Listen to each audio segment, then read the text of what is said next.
Welcome back to a week in the life of a self-employed 25-year-old who is currently living in Paris. I am a freelance web designer and developer, and this is a week in the life. It's been 8 months since I started freelancing full time, and I've had a bunch of really great projects and great people that I've worked with. So I started a new project about a month ago for this design studio from New York. It's called A Unified Whole, and they've been great to work with, and I think they've really pushed me because they expect like a lot of me, which I think is good because they are a really detail focused design studio, which I also strive to be. And I know that clients really value you way more if you are very detail focused and oriented. And I think it's something that I've learned to understand the importance of, but I'm still not where I want to be. Most of the time I work from home and I can focus there all right, but sometimes it can still be a bit hard if you have like other things on your mind. For example, like, I don't know, doing your laundry, being able to like constantly eat something and like go to the kitchen and like whatever. So I think for me, I can still focus the best in some type of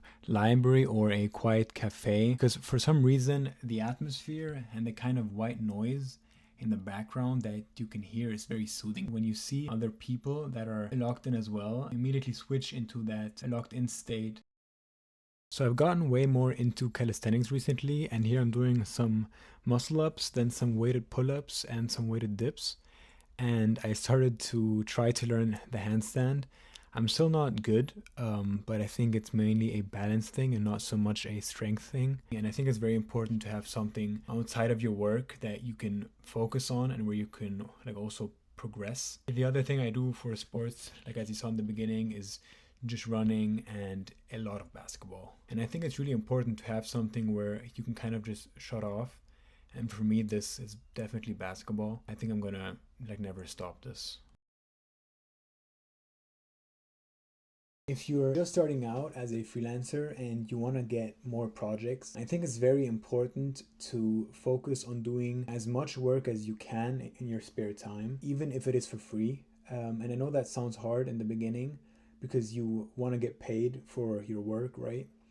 But when you work for free and you start to get a portfolio, then you accumulate a bunch of skills like over time, and you also accumulate a bunch of credibility. And then once you have a small portfolio, then you can start like reaching out to clients like outbound. But the main thing that I did was basically just post, and then I got my first major projects through LinkedIn connections. And I think that's where you should put your focus, because you can get a lot of things by just asking for them. Social media in that aspect is still very much underrated. And what I did is I used my entire free time to just focus on new projects and basically telling everyone around me that I am a web designer and that they should like contact me if they want a website. And that way, through word of mouth, I got some like recognition. And I think it's very important in the beginning to just tell everyone what you're doing, because no one knows what you do and no one knows that you exist. And yeah.